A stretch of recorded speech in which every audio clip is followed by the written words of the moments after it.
Praise lord, హల్లెలూయా. దేవుని నామానికి స్తోత్రాలు. మీ అందరికీ నా వందనాలు తెలియజేస్తున్నాను. ఈ దినం కొరకు దేవుడు సిద్ధపరిచినటువంటి మాటలు. ప్రియ సహోదరి సహోదరుడా, నీ జీవితంలో క్రమంగా దేవుని ఎదుట ప్రార్థన చేస్తున్నటువంటి నీవు ఏదో ఒక చిన్న శ్రమ, చిన్న కష్టం ఎదురైనప్పుడు నీ యొక్క ప్రార్థన, నీ యొక్క భక్తి జీవితాన్ని తొట్టిల్లిపోయేటువంటి స్థితిలో నీవు ఉంటున్నావా? ఆ యొక్క పరిస్థితులను బట్టి అయితే ఈ మాటలు దేవుడు నీ కొరికే మాట్లాడుతున్నారు.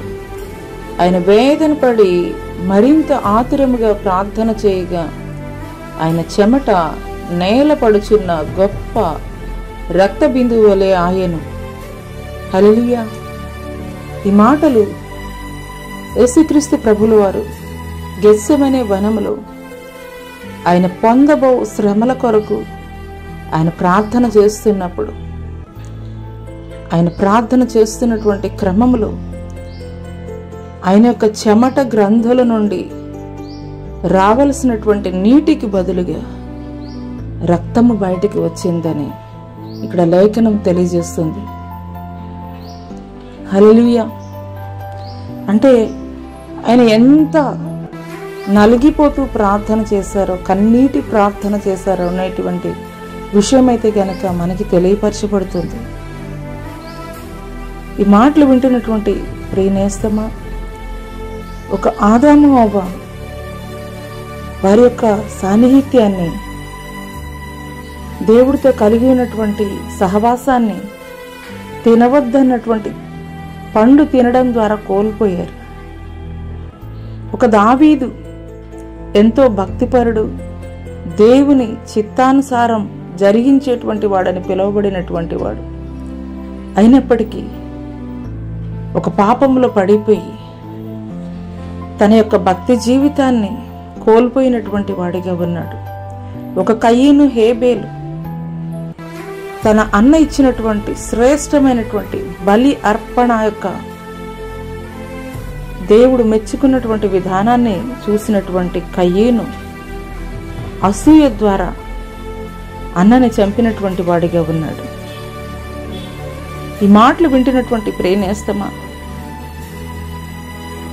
ఈ ముగ్గురి జీవితాల్లో కూడాను ఏదో ఒక బలహీనత ద్వారా వారు దేవునితోటి కలిగి ఉన్నటువంటి సహవాసాన్ని, సాన్నిహిత్యాన్ని ఒక చిన్న విషయంలో వారి యొక్క బలహీనతలను బట్టి వారు కోల్పోయినటువంటి వారిగా ఉన్నారు.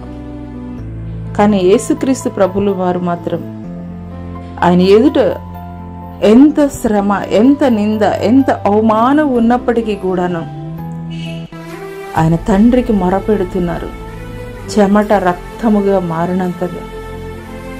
ఈ మాటలు దేవుడు నా కొరికే మాట్లాడుతున్నారని నువ్వు విశ్వసించగలిగినట్లయితే, విశ్వాసానికి కర్త, దాన్ని కొనసాగించువాడైనా యేసు వైపు చూచు ఈ పందెంలో ఓపికతో పరిగెత్తమని హెబ్రీయులకు రాసినటువంటి పత్రికలో తెలియజేసినటువంటి రీతిగా నీవు మనుషుల వైపు చూసినట్లయితే గనక నీ యొక్క భక్తిని, నీ యొక్క విశ్వాసాన్ని పడిపోయేటువంటి స్థితిలో నీవు ఉండవచ్చు. కానీ యేసయ్య చేసినటువంటి ప్రార్థన ప్రతికూలమైనటువంటి పరిస్థితుల్లో కూడా స్థిరముగా నిలబడి ఆ యొక్క శ్రమల్ని, ప్రతికూలమైనటువంటి పరిస్థితుల్ని ఎదుర్కోవడానికి కావలసినటువంటి శక్తిని, బలాన్ని కూడాను ప్రార్థన ద్వారా జయించాడు. అదే రీతిగా నీ జీవితంలో కూడా ఎదురవుతున్నటువంటి ప్రతి పరిస్థితులు నీవు జయించాలంటే యేసుక్రీస్తు ప్రభుల వారు గెత్సెమనే వనములో ఏ రీతిగా ఒలీవ కాయలు దంచబడినట్లుగా, ఏ రీతిగా తన్ను తాను నల్లగొట్టుకుని ప్రార్థన చేశారో అదే రకమైనటువంటి ప్రార్థన నీవు కూడా చేయగలిగినప్పుడు మరి నిశ్చయముగా అది ఎలాంటి పోరాటమైనప్పటికీ నీ జీవితంలో జయించడానికి కావలసినటువంటి శక్తిని దేవుడు నీకు కూడా అనుగ్రహిస్తాడు. అట్టి కృప దేవుడు నీకు దయచేయనుగాక. ఆమెన్.